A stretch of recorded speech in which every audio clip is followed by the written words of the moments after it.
Bakit tulala ka dyan? Iniisip ko lang po si Calvin. Wala ka naman talaga mapapala dun eh. Opo. Ang ibig ko sabihin, magulo naman talaga yung sitwasyon nyo eh. Maraming kontra, kaya malabo talaga.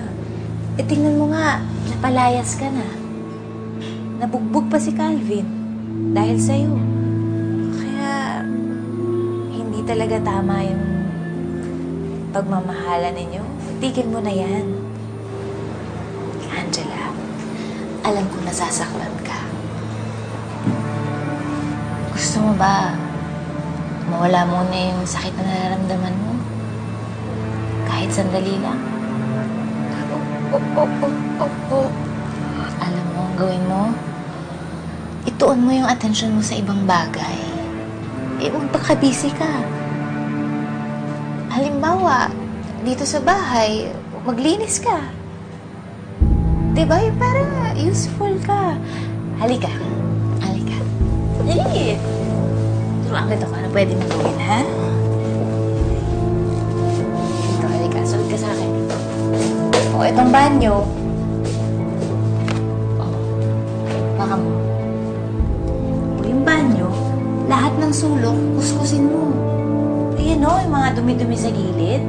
O, tapos kuskusin mo lahat talaga para imbis na iyak ka ng iyak, ano kang ginagawa? Ganun, tapos huwag ka tumigil hanggat may nakikita kang dumi. Dali. Simulan mo na. Ayan. Kita mo yan? Ayan o. Simulan mo na. I-brush mo maigi. Hindi pwede yung ganyan. Kailangan talagang kuskusin mo. Yan. O, mas malakas. Ayan. O, ayun. Pati yun o. Lalo na yun o, yung malapit sa inodoro. O. Ayan.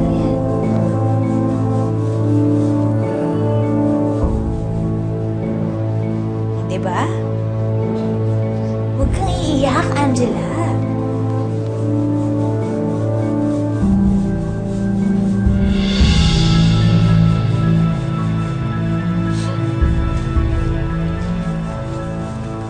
Hirap? Okay lang yan. Oo. Kasi bumaba ka talaga para hindi ka mga awit. Mas gusto mo na maigi. Dumi pa, oh. Ayan. Hindi, diinan mo talaga. Yan. Sige.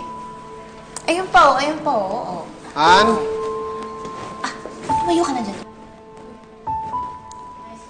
Oh, Han. Nakakaloka to. Alam mo, parang lahat gagawin niya talaga para lang libangin yung sarili niya. Sabi ko nga, tama na eh. Angela, that's enough na, ha? Nakakaloka. Angela, hindi mo kailangan maglinis dito. May bisita nga pala. Elmo, kasama mo ba si Calvin?